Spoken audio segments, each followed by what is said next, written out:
أكبر الله أكبر الله أكبر الله.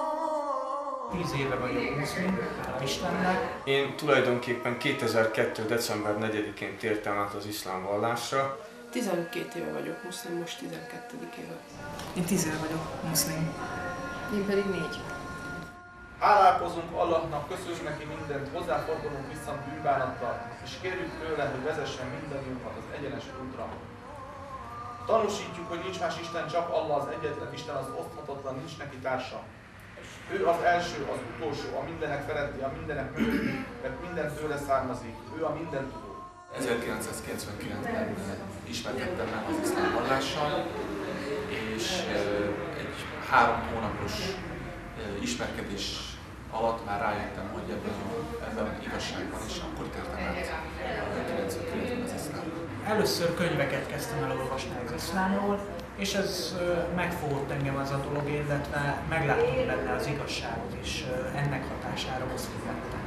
Az utolsó nagy élmény az volt, amikor 2002-ben Nyugat-Afrikában jártam, Maliban, Elefántcsontparton, és ezekben az országban én azt láttam, hogy az iszlám vallás ez egy élő vallás, az emberek mindennapjainak a része. Legalább 13 évig gondolkodtam. 1989-ben jártam először az iszlám világban, az akkori Jugoszláviában, pontosabban Macedóniában, Skopjéban, és akkor abban az időben az iszlám vallásnak a tisztasága és a tisztaság iránti tisztelete az, ami engem megfogott. Későbbiekben jártam Törökországban, ott igazából az iszlám igazságosságáról hallottam sokat. Dolgoztam egy konferencián, tolmácsoltam, és ott találkoztam muszlimokkal, tőlük kaptam ajándékba egy koránfordítást, egy angol nyelvű koránfordítást, és végül is így lettem muszlim. Előtte semmilyen vallásom nem volt. Katolikus voltam, és már korábban érdekelt az, hogy milyen egyisteni vallások vannak. Az unitárius, a zsidó és az iszlám volt az a 3 vallás, amivel mélyebben foglalkoztam, és a 3 közül úgymond az iszlám nyert, tehát hogy ez volt az, ami számomra teljesen racionális volt, tiszta, egyértelmű és igaz. Én valójában református lelkésznek készültem, amikor egy csomó olyan dologgal találkoztam a Bibliában a felvételére készülve, ami nem tűnt teljesen helyesnek vagy tisztának. Aztán kikerültem Egyiptomba dolgozni, ahol megismerkedtem inkább a kultúrával, tehát az arab kultúrával. Eljöttem Pestre megkeresni a Koránt, és amint elolvastam és informálódtam róla, akkor teljesen meggyőzött és hirdettem az iszlámot. Ha az ember őszinte, igazságkereső, akkor biztos, hogy az iszlámnál fog kiukadni. A hétköznapi életben az iszlám az abban merül ki, hogy gyakorlom a vallásomat, illetve gyakorlom azokat a vallási előírásokat, amik elő vannak írva számomra, illetve az emberekkel jó kapcsolatot ápolok, jó viszonyt folytatok az emberekkel, és próbálok minél több jót tenni, és próbálok minél több hasznos dolgot tenni, mind magamnak, mind a társadalom számára. A családban is muszlim, nekem a feleségem is átadott az iszlám vallásra, hogy muszlimok vagyunk, és a muszlimok közösséghez tartozom. A kérdés második fele, hogy kérdezik, hogy muszlim lettem, igen, meg szokták kérdezni, hogy miért lettem muszlim, és akkor meg szoktam nekik válaszolni az érdeklődőknek, hogy milyen igazságokat láttam meg ebben a vallásban, ebben a hitben, és ezt vagy elfogadja, vagy megérti, vagy nem, hát szabad akarat van mindenki, úgy érzi, Fontos dolog számomra, hogy az iszlám közösségéhez tartozzak. Legyen egy hely, legyen egy közösség, amihez tartozzak, és ebben a közösségben jól érezzem magamat. A családomból én vagyok egyedül muszlim, egyedülálló vagyok, a szüleim nem lettek muszlimok, de nem volt soha semmilyen konfliktusom ebből kifolyólag a családommal. A mi háztartásunk, a mi otthonunk, az teljesen az iszlám hit alapján működik. Ezért elsősorban a családommal töltöm az ünnepeket, a ramadán utáni ünnepeket, és természetesen a testvéreimmel. A rokonságunkban vannak keresztények, akik megünneplik a karácsonyt, és nekik is csak a jó kívánságokat tudjuk átadni, és tiszteljük az ő hitüket és az ő ünnepüket, de mi személy szerint nem ünnepeljük azokat az ünnepeket, amik nem az iszlámhoz tartoznak. Az iszlám ünnepnek úgy általánosságban véve nagyobb vallási tartalma, illetve nagyobb vallási töltete van, mint a karácsonynak vagy egyéb keresztény ünnepnek, legalábbis amennyi megmaradt ezekből a keresztény ünnepekből a mai korban, illetve a mai társadalomban. A Ramadán utáni 3 napos ünnep az arról szól, hogy Istent dicsőítjük, teremtőnket, és hálát adunk neki, és hogy végigböjtölhetjük ezt a áldott hónapot. Gyakorlatilag az ünnepben nem személyeket, nem magamat ünneplem, hanem magát a teremtőt ünneplem, és neki adok hálát, és tőle várom azt, hogy elfogadja az Isten szolgálatunkat.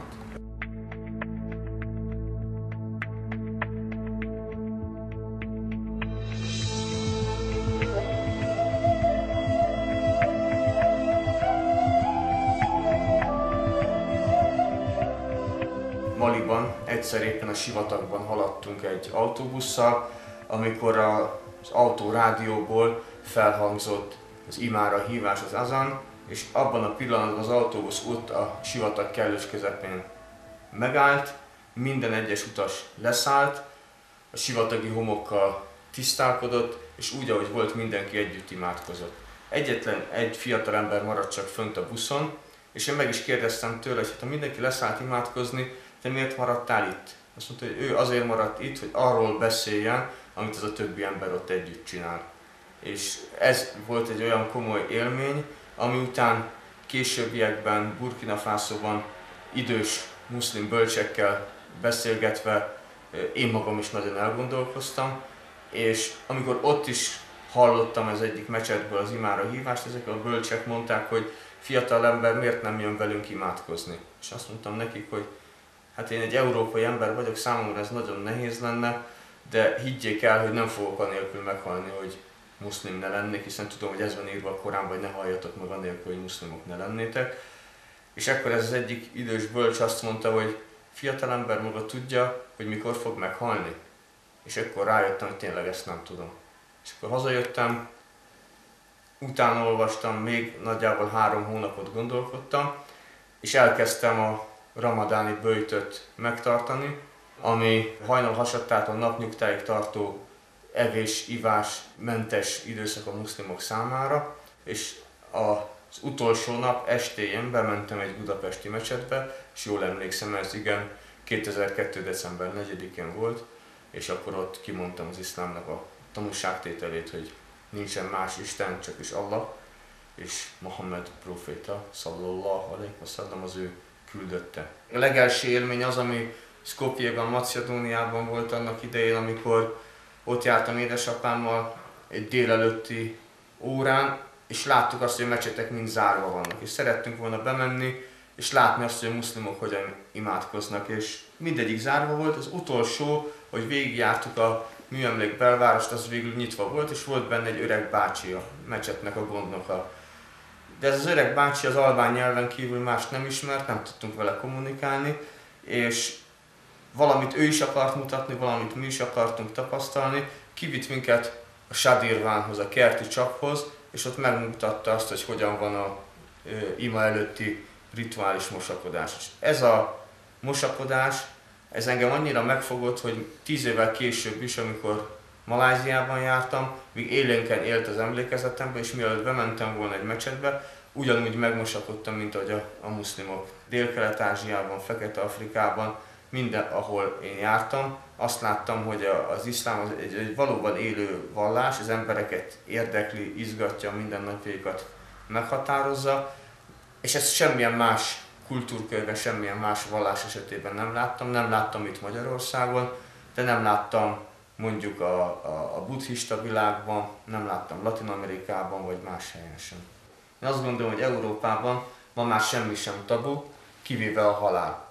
A halálról az emberek nem szeretnek beszélni. Az összes Európán kívüli kultúrában viszont ez egy központi motívum. És nem csak az iszlám világban, hanem az összes Európán kívüli kultúrában ezt így tapasztaltam, és azt hiszem, hogy ez is a normális, tehát ez egy olyan gondolat, ami szinte naponta az eszébe kell, hogy jusson egy embernek.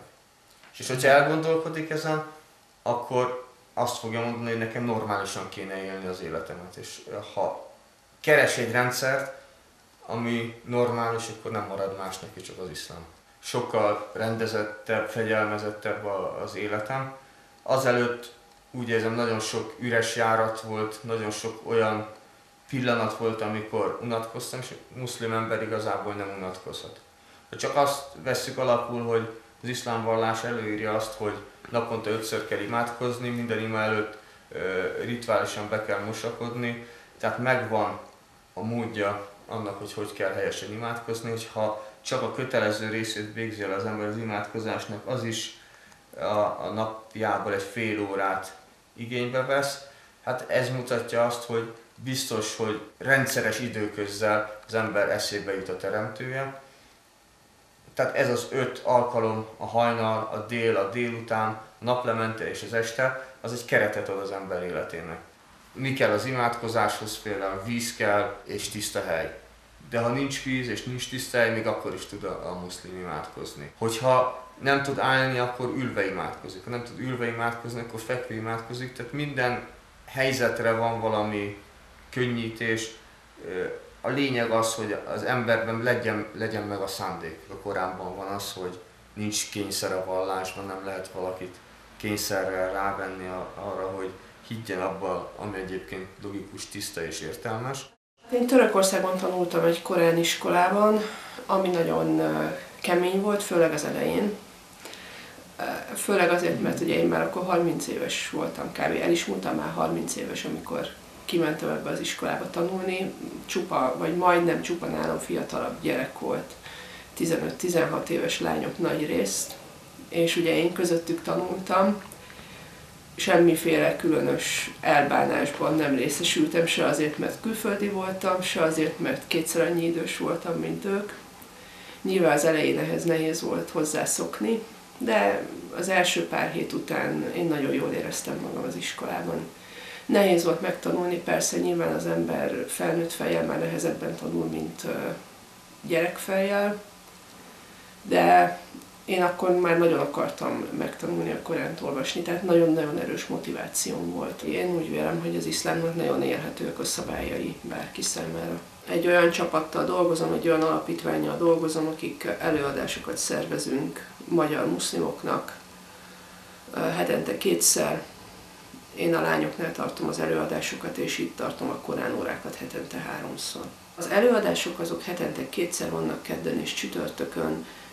Ebben a pillanatban, ebben az évben a keddi előadásokon Korán magyarázat fut, a csütörtöki előadásokon proféták története fut. Magyar nyelven vannak az előadások. Hozzánk nagyrészt magyarok járnak, 1-2 külföldi jár, de ők is tudnak magyarul, különben nem értenék az előadásokat. A Korán órák pedig ebben a pillanatban hetente 3-szor vannak, de most gondolkodunk egy újabb csoport elindításán, mert meg 2-3-an jelezték kezdők, hogy ők is szeretnének tanulni.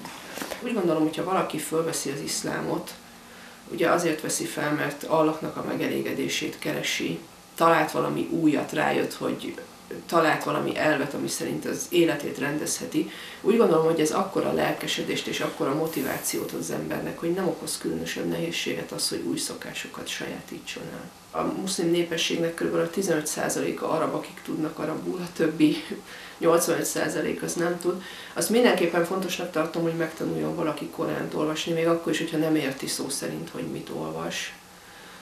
Nem az arab nyelvirat, hanem az istenszolgálat volt miatt, ez egy nagyon értékes istenszolgálat. A Korán olvasás, ami nagyon sok jutalmat hordoz magában is, megtisztítja az embernek a szívét, megnyugtatja az embernek a lelkét, tehát ez egy nagyon-nagyon különleges dolog, hogyha valaki tud eredeti nyelven Koránt olvasni. Nyilván mindenkinek másmilyen a tehetsége mindenhez, másmilyen a hangja, máshogy tanul, van, aki nagyon gyorsan, nagyon könnyen megtanulja, van, aki rengeteget gyakorol, és mégsem megy neki annyira jól, de hát nem ez a lényeg, az a lényeg, hogy ami tőle telik, amit meg tud tenni, azt megtegye, és akkor biztosan meg lesz a jutalma Allahnak.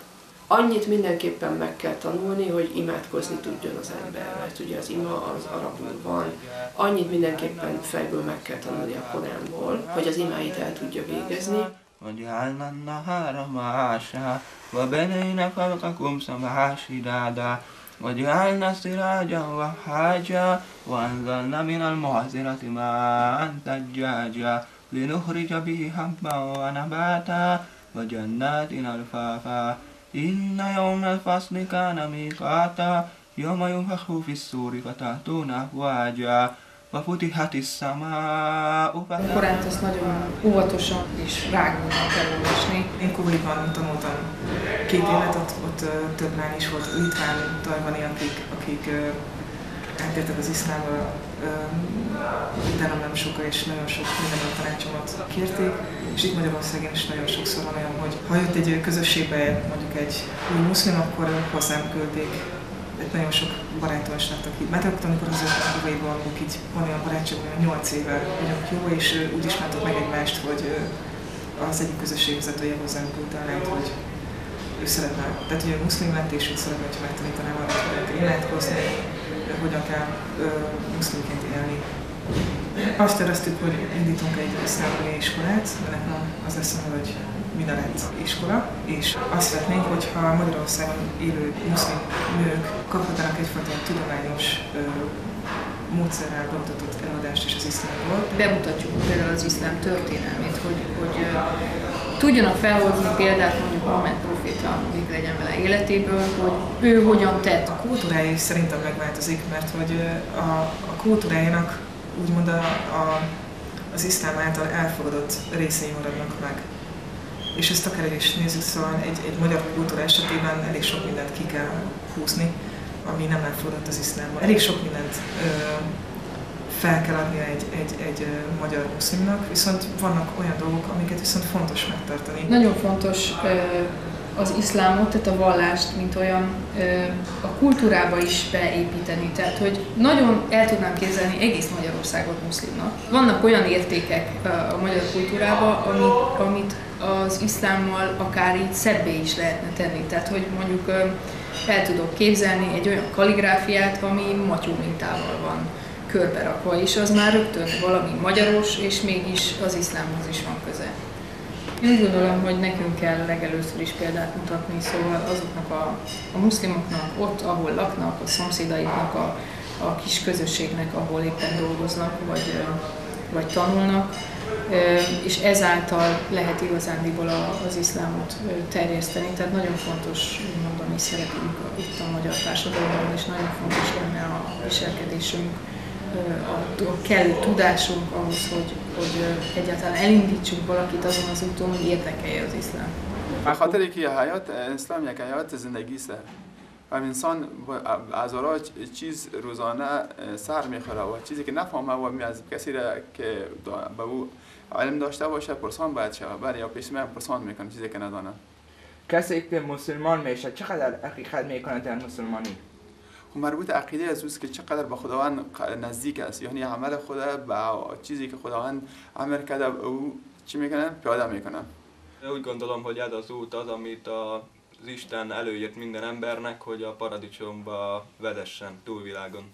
چه فکر میکنی زیاد مجار مسلم میشه در اینجا؟ هر انسان میفهم هدف از اوست که بفهمه که هدف زندگی چی هست، چرا آمدیم، کجا میریم، چی باید بکنیم، چی حقیقتی است و این خاطر بسیاری نفرها میان اسلام داخل میشن. Számomra elsősorban, ami a szívemben van, az nem a közösséghez való tartozás, hanem az igazságnak a követése. Az iszlám az életmód, amit kellene élnem. حي على الصلاة